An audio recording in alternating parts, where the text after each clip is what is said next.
Oke, shalom semuanya, teman-teman. Kita masuk sekarang dalam pembahasan di Teologi Sistematika 2. Ya, kita sudah banyak belajar mengenai doktrin antropologi dan juga hamartiologi. Ya, memang kalau saya stop secara sebentar. Jadi memang kita harus akui bahwa membahas mengenai doktrin manusia itu tidak ada habisnya. Ada cukup banyak diskusi-diskusi yang perlu kita cermati lebih dalam, tetapi karena waktu, maka saya hanya mengambil inti-intinya saja. Ya, tetapi tentunya ketika teman-teman mengikutinya dengan baik, mempelajari dengan baik, teman-teman tidak ketinggalan, tentunya tidak akan ketinggalan dengan orang lain, karena saya sudah menyatukannya dari berbagai macam sumber, berbagai macam pandangan, sehingga kita kaya, ya, kita kaya. Nah, kalau teman-teman mau berpijak kepada satu pandangan, nggak apa-apa. Yang penting sekali lagi prinsipnya kita harus memiliki alasan kenapa kita memegang pandangan itu. Harus punya argument. Argumentnya apa? Oke, dua hal yang perlu teman-teman pahami ketika kita mempelajari mengenai doktrin manusia. Ada yang pertama terkait dengan ontologi. Ontologi itu bicara mengenai asal, adanya. Doktrin manusia, dari mana manusia. Tapi jadi nanti akan lanjut kepada fungsional, ya operasionalnya. Kalau aku tahu aku segambar dengan Allah, maka operasionalnya apa? Gitu. Ya, apa yang harus kulakukan? Itu menjadi dua hal yang tidak bisa dilepaskan. Nah, sekarang kita masuk kepada tujuan manusia diciptakan. Mengapa saya membahas ini? Supaya nanti kita bisa masuk pada hamartiologi, doktrin mengenai dosa. Jadi tujuan manusia diciptakan ini saya buat sebagai jembatan untuk teman-teman kita masuk kepada hamartiologi. Ya, tentu bicara mengenai tujuan manusia diciptakan, kita familiar dengan ayat ini. Kejadian 1 ayat 28. Kalau kemarin kita bahas kejadian 1 ayat 26-27 ya. Tahu ya? Sekarang kita bahas ke ayat 28-nya. Sebagai tujuan manusia diciptakan, dikatakan Allah memberkati mereka, lalu Allah berfirman kepada mereka, beranak cuculah, pertama, dan bertambah banyak. Penuhilah bumi dan taklukkan itu. Berkuasa atas ikan-ikan di laut dan burung-burung di udara dan atas segala binatang yang merayap di bumi. Nah, tentu kalau dikatakan apa sih tujuan manusia diciptakan, sumber tertua yaitu Kejadian sebagai kitab genealogi. Sekali lagi saya ulangi, kitab Kejadian sebagai kitab genealogi itu menyatakan bahwa tujuan manusia adalah untuk beranak cucu dan bertambah banyak, penuhilah bumi dan taklukkan itu. Berkuasa atas ikan-ikan di laut dan burung-burung di udara dan atas segala binatang yang merayap di bumi. Ingat, kata berkuasa bukan berarti kita mengeksploitasi. Seperti eksploitasi hutan, eksploitasi ikan-ikan, bukan. Sehingga kita dengan seenak-enaknya menangkap ikan dengan menggunakan bom, tidak. Tapi kata berkuasa menggunakan kata malee. Malee artinya manage, atur. Ya, beda sekali ya. Jadi berkuasa menggunakan kata malee yang artinya kita manage, mengatur, bukan artinya kita mengeksploitasi.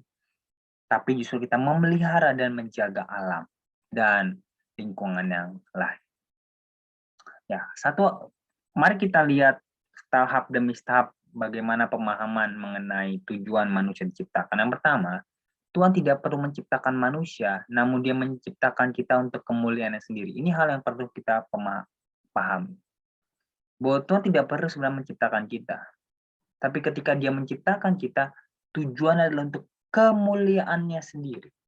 Makanya ending ini kita akan belajar, saya kasih tahu aja bahwa kita diciptakan untuk kemuliaan Tuhan. Dan memang demikian. Ya, kita diciptakan untuk kemuliaan Tuhan sendiri. Sebab Tuhan tidak kekurangan persekutuan. Saya ulang ya, Tuhan tidak kekurangan persekutuan. Karena ada cinta dan persekutuan yang sempurna di antara Trinitas, Tritunggal untuk selama-lamanya. Yohanes 17 ayat 5 dan ayat ke-24. Tuhan tidak menciptakan kita karena Dia kesepian atau karena Dia membutuhkan persekutuan dengan orang lain. Tuhan tidak membutuhkan kita untuk alasan apapun. Wow, ini mencengangkan. Kita selama ini berpikir bahwa Tuhan menciptakan supaya punya teman, seakan-akan dia kesepian, tidak. Dia tidak butuh persekutuan apapun karena dia pun sudah bersekutu dalam Trinitas Bapa, Anak, dan Roh Kudus. Itu gambaran ini mencoba disampaikan untuk melihat daripada ketiganya, bukan berarti mereka bertiga adalah pribadi atau orang yang berbeda. Tapi sekali lagi semuanya untuk kemuliaannya. Ya, Tuhan menciptakan kita untuk kemuliaannya sendiri. Tuhan berbicara tentang putra dan putrinya dari ujung bumi sebagai mereka yang aku ciptakan untuk kemuliaan. Mari kita membuka di dalam Yesaya 43 ayatnya yang ke-7. Ya, coba saya stop share. Yesaya 43 ayat yang ke-7. Ya, saya coba lihat Yesaya 43 ayat yang ke-7. Sebentar, ini kenapa tidak ada ya? Ya. Yesaya 43 ayatnya yang ke-7 ya. Oke. Semua yang telah disebut, semua orang yang disebutkan dengan namaku yang kuciptakan untuk apa? Kemuliaanku. Yang kubentuk dan yang juga kujadikan. Nah, jadi semua untuk kemuliaan Tuhan. Atau Efesus 1 ayat 11 sampai dengan ayatnya yang ke-12. Efesus pasal yang pertama. Efesus pasal yang pertama ayat yang ke-12 ayat 11 sampai 12. Aku katakan dalam Kristus, karena di dalam Dialah kami mendapatkan bagian yang dijanjikan kami, yang dari semula ditentukan untuk menerima bagian itu sesuai dengan maksud Allah, yang di dalam segala sesuatu bekerja menurut keputusan kehendak-Nya, supaya kami yang sebelumnya telah menaruh harapan pada Kristus boleh menjadi puji-pujian, lihat, puji-pujian bagi apa? Kemuliaan Allah. Ya. Oleh karena itu kita harus melakukan semuanya untuk kemuliaan Allah. Nah ini dasarnya, kita harus lakukan semuanya untuk kemuliaan Allah. 1 Korintus 10 ayat yang ke-31. Kita buka 1 Korintus ya pasal yang ke-10 ayat yang keberapa tadi? Ayat yang ke-31 ya. Nah, teman-teman dan semuanya, Ibu, kalau saya menaruh ayat dan saya tidak baca bukan berarti jangan tidak dibaca ya, dibaca. Ini saya baca karena supaya lebih jelas saja. Aku menjawab, jika engkau makan atau minum, jika engkau makan atau jika engkau minum, atau jika engkau melakukan sesuatu yang lain, lakukan semuanya untuk apa? Kemuliaan Allah. Ya ini dosa menaik makanan, tapi lihat tujuannya untuk kemuliaan Allah. Kalau kita makan sehingga Allah tidak dimuliakan, lebih baik nggak usah makan. Balik ya, kalau kita puasa tapi Tuhan tidak dimuliakan, lebih baik tidak puasa. Mari kita, saya lanjut lagi sekarang ke PowerPoint hari ini. Ya, ayat-ayat lain pendukungnya ya. Wah ini tadi udah ya, sebenarnya sudah ada, tapi saya buka, saya ada agenda. Sudah saya ada di sini, tapi saya buka lagi. Oke, sudah kita baca tadi.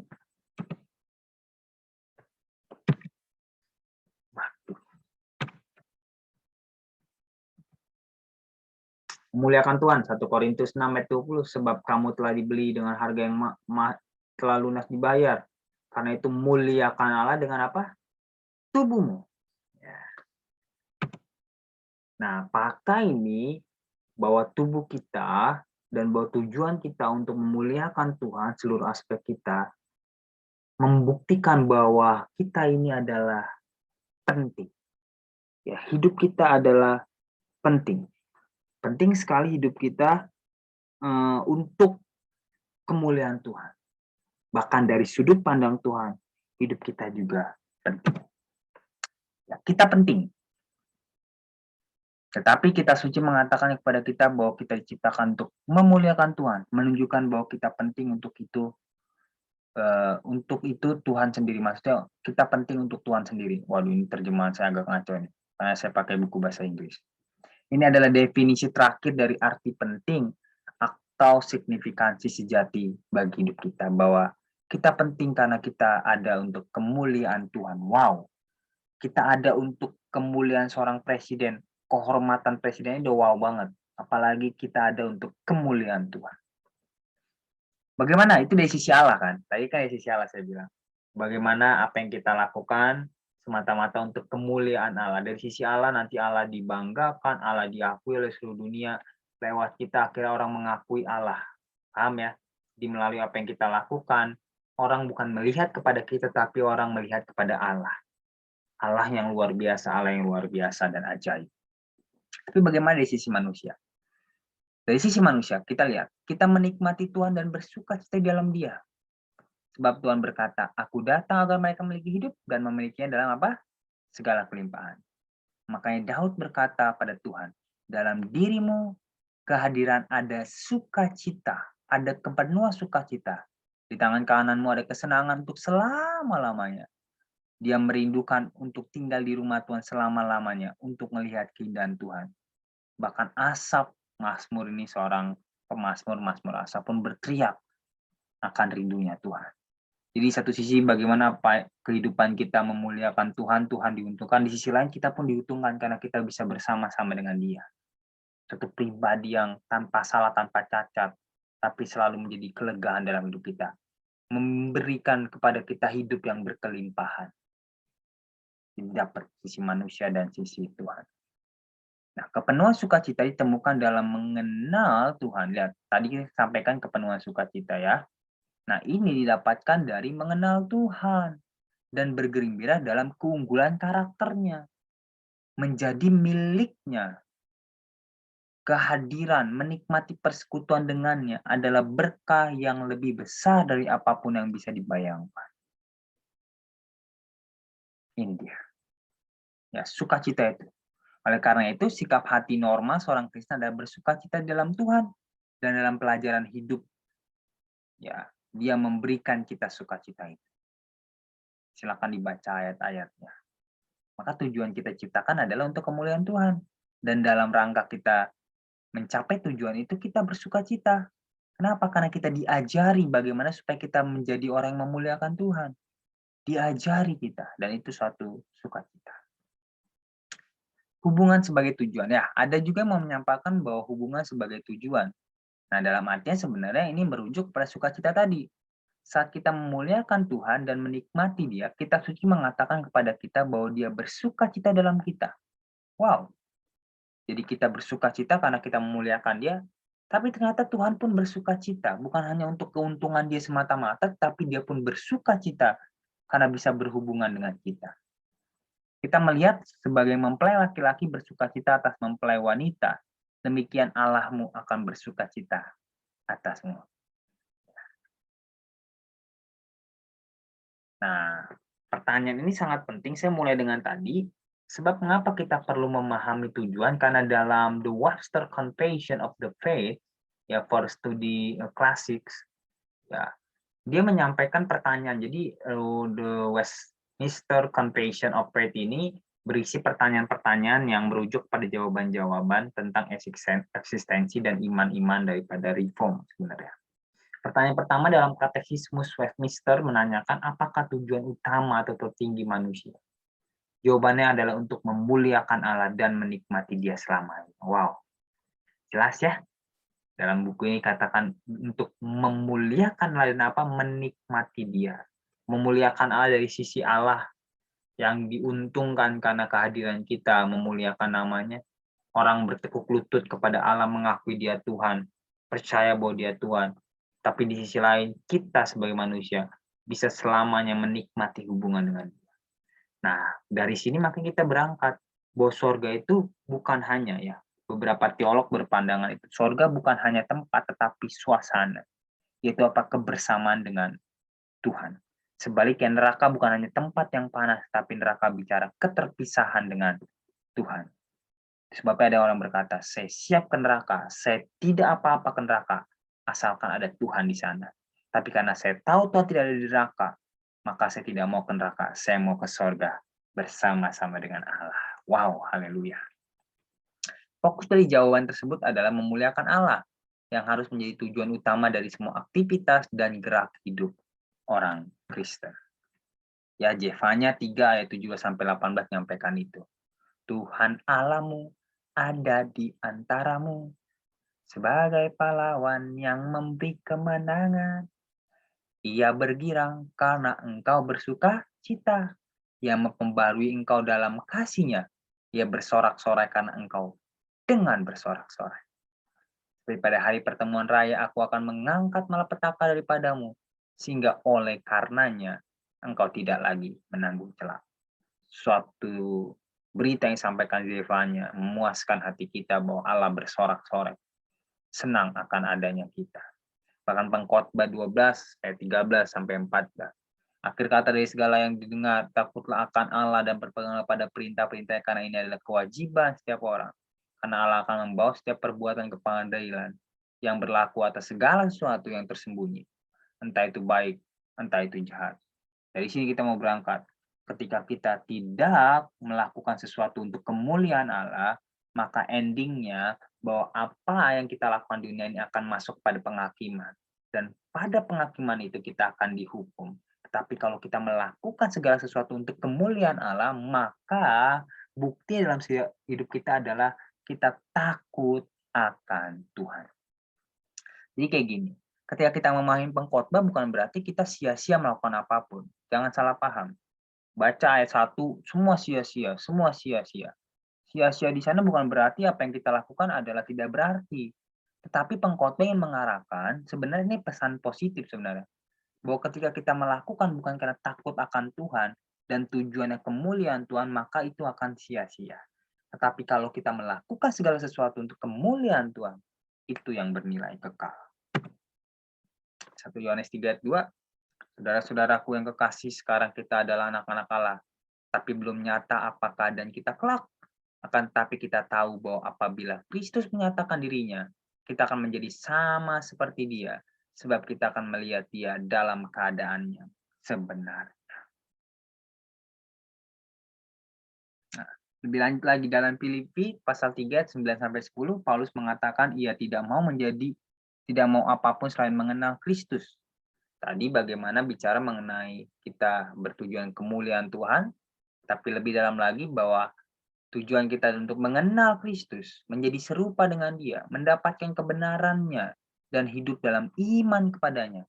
Walaupun ini berarti dipenuhi penderitaan dan beresiko kematian. Nah, Paulus mencoba mendorong bahwa tujuan kita adalah kemuliaan Tuhan, oke. Tapi selanjutnya adalah tujuan kita untuk mengenal Dia. Untuk kita memuliakan Dia, maka kita harus mengenal Dia. Ya, serupa dengan Dia. Beriman kepadanya, melakukan kebenarannya, walaupun resikonya bisa mati atau penuh dengan penderitaan.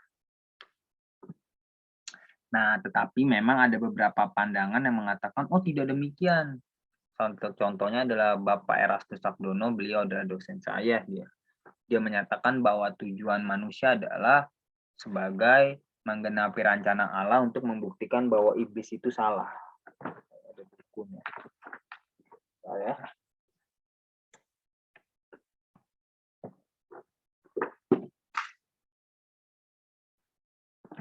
Pokoknya saya tidak tahu kemana.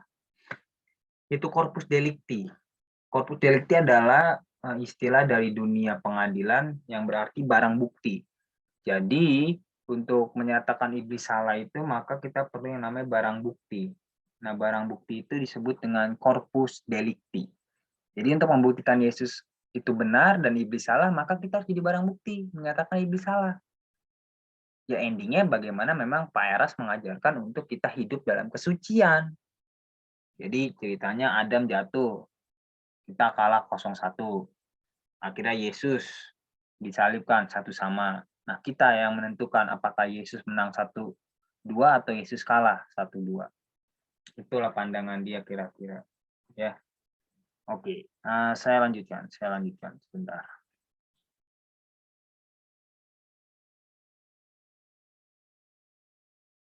Ya, saya lanjutkan ya. Jadi corpus delicti artinya barang bukti. Untuk membuktikan iblis bersalah, maka kita harus hidup benar.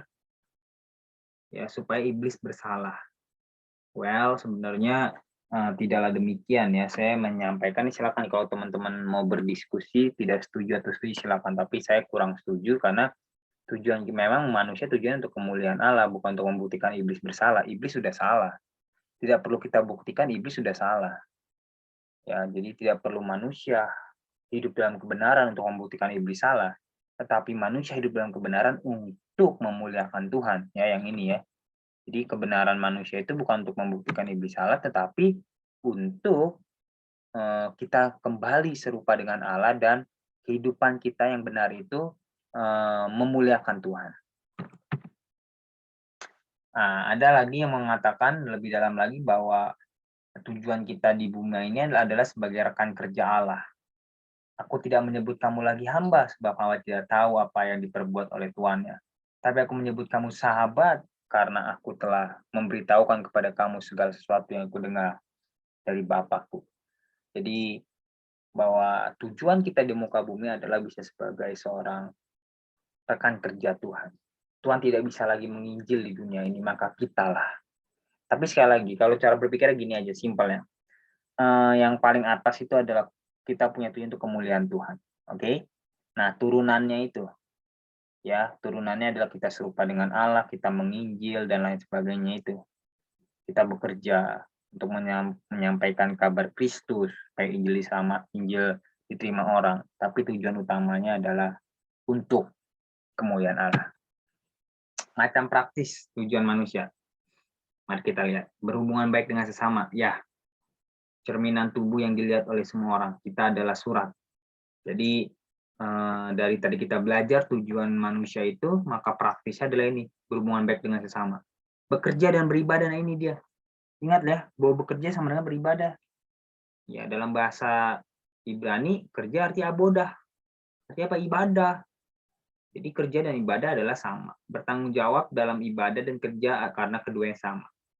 Ingat ya, jadi tolonglah, jadi mahasiswa bekerjalah. Kerjakan tugas sungguh-sungguh. Ya, for information, saya membuat video ini adalah jam 1, jam 2 pagi. Makanya matanya agak seperti apa. Karena saya sedang bekerja dan ketika saya sampaikan ini, saya pun juga sedang beribadah. Jadi jangan pisahkan keduanya itu. Lalu berkuasa atas bumi artinya kita bertanggung jawab atas keadaan dunia ini. Kita menjaga alam, kita menjaga perdamaian. Jadi ini adalah tindakan praktis yang kita ambil ketika kita tahu tujuan hidup kita. Berhubungan baik dengan sesama, bekerja dan beribadah, berkuasa atas bumi. Ya. Saya suka sekali ada satu buku, dia menuliskan pertanyaan untuk direnungkan. Jika kita mempertimbangkan tujuan hidup kita saat ini, sehubungan dengan persahabatan, pernikahan, pendidikan, pekerjaan, penggunaan uang, hubungan gereja, dan lain-lain, apakah kita bertindak seolah-olah tujuan yang Alkitab tentukan? Nah, itu dia. Ayo, sebagai seorang sahabat, apakah kita bertindak sebagai sahabat yang mencapai tujuan Tuhan? Sebagai dalam pernikahan, dalam pendidikan, dalam pekerjaan, penggunaan uang, apakah itu untuk tujuan yang tadi, memuliakan Tuhan? Dengan praktis ini ya, berhubungan baik, bekerja, berkuasa atas bumi. Apakah kita bertindak seolah-olah untuk tujuan yang Alkitab tentukan? Atau apakah kita memiliki beberapa goal lain yang telah kita atau Anda tindak lanjuti, mungkin secara tidak sadar memutuskan untuk melakukannya? Seperti yang Anda pikirkan tentang pola sebagian besar dari Anda hari-hari ini. Apakah Anda berpikir bahwa Tuhan bersuka, ini dia. Tuhan bersuka di dalam Anda dan bersuka atas Anda. Wow. Oke, saya bilang ya, kalau kita belajar teologi, kita semakin jauh dari Tuhan. Salah betul kita itu. Justru ketika kita belajar teologi, semakin kita melihat Tuhan, ternyata tujuan hidupku jauh daripadamu Tuhan. Aku mau terus berubah. Aku mau terus belajar Tuhan. Supaya aku memuliakan Engkau Tuhan. Aku segambar dengan Engkau. Aku kembali kepada gambaran yang semula. Aku lakukan kebenaran-Mu, walaupun menderita, walaupun mungkin mengalami aniaya Tuhan, tetapi untuk kemuliaan-Mu. Dalam pendidikanmu, Tuhan, aduh capek Tuhan belajar kayak gini, stres Tuhan. Tapi aku lakukan untuk kemuliaan-Mu. Engkau disenangkan Tuhan. Kira-kira ketika kita mengerjakan tugas, Tuhan tersenyum atau Tuhan marah? Mari kita renungkan.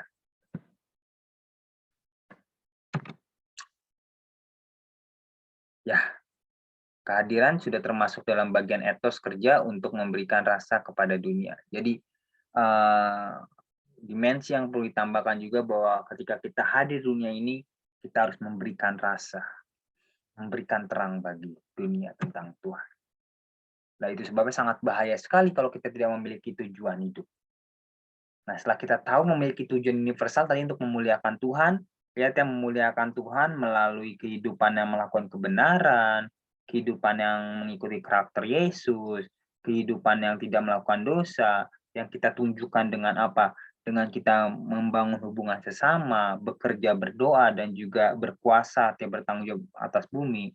Itu tujuan umum. Tujuan khususnya adalah bidang-bidang teman-teman. Bidang-bidang Bapak, Ibu, Saudara. Itu. Kalau tidak, kita akan sangat berbahaya lagi. Sangat bahaya kalau kita tidak punya tujuan. Saya suka dengan dikatakan Sproul dalam Essential Truth of the Christian Faith. Jika kita diciptakan oleh Allah, berarti kita memiliki relasi dengan Allah. Apabila manusia dilihat sebagai seorang sendiri dan terpisah dari Allah, manusia akan tetap sendiri dan tidak penting. Apabila kita bukan makhluk ciptaan yang diciptakan dan ada hubungan dengan Allah, kita hanyalah suatu kebetulan yang terjadi di dunia ini. Apabila kita muncul dari suatu kebetulan dan kemudian berakhir pada suatu kesia-siaan, kita menjalani kehidupan antara dua titik kesia-siaan yang tiada artinya. Apik sekali. Ya. Oke, demikian untuk tujuan manusia diciptakan. Simpelnya sekali lagi, tujuan adalah untuk kemuliaan Allah, ayat-ayat tadi, turunannya itu. Jadi kalau penginjilan, selamatkan jiwa, itu adalah turunan dari kita memuliakan Allah. Ya, jadi ada gereja-gereja yang menekankan kepada karakter, is okay. Tapi sekali lagi, utamanya adalah kemuliaan Allah. Dan seperti dikatakan Webminster, bagaimana kita bisa menikmati hubungan dengan Allah selama-lamanya. Amin. Kita satu dalam doa. Tuhan, terima kasih hari ini kami belajar tentang the purpose, tujuan kami diciptakan. Kira kami mengerti dan kami melakukannya. Haleluya. Amin. Habis ini nanti akan saya jelaskan juga terkait dengan vision. Ya, supaya kita manusia memiliki tujuan, dalam artian tujuan spesifik, tapi di lain kesempatan, tapi dalam teologi sistematika, bahwa tujuan manusia adalah seperti yang telah teman-teman dengarkan tadi. Selamat untuk memahami dan selamat untuk terus mengulang-ulangi lagi video ini supaya semakin mengerti. God bless you. Tuhan Yesus memberkati.